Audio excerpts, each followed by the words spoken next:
Hello everyone, welcome to our video tutorial outlining the functionalities of the WordPress plugin URLab.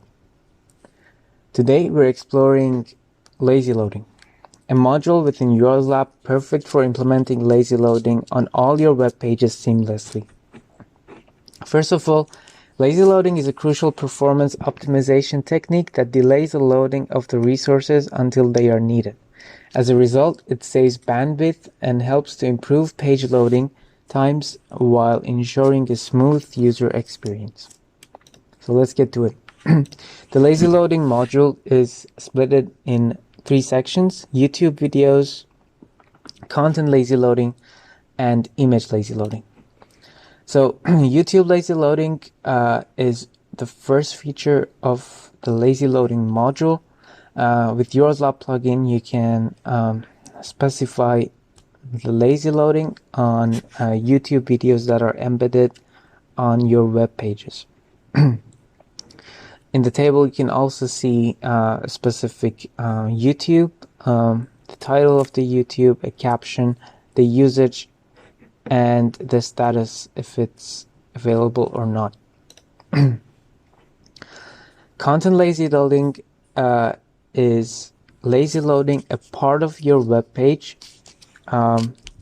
to increase the speed of the web page. Usually the footers and the sections of your website which are repeated frequently are lazy loaded in this way. Next, we'll take a look at this settings section. In the settings section, you can specify if you want to lazy load any media in your web page, including images or videos. You can also specify a placeholder for the lazy loading if the lazy loading hasn't been done yet, but it might not be compatible with some browsers, so please test it before using it in production. And finally, you can disable the WordPress default lazy loading by activating this feature so that it will be compatible with WordPress features. The next part is the YouTube settings, so you can switch YouTube lazy loading on and off based on your needs, and also you can track the usage of YouTube videos if you want to. So all the tracking info that you can see in here in the usages are controlled by this feature in here. And additionally, you can attach an AI generated content to YouTube videos with this option.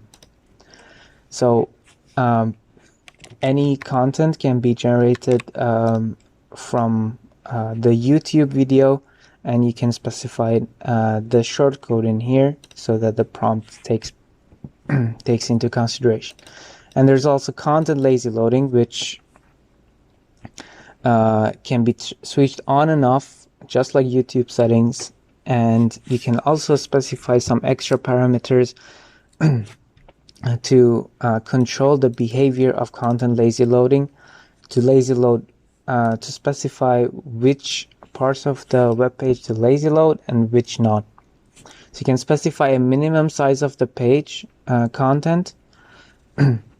So if a page content is less than 5,000 characters, then the content lazy loading will not lazy load any section of that web page.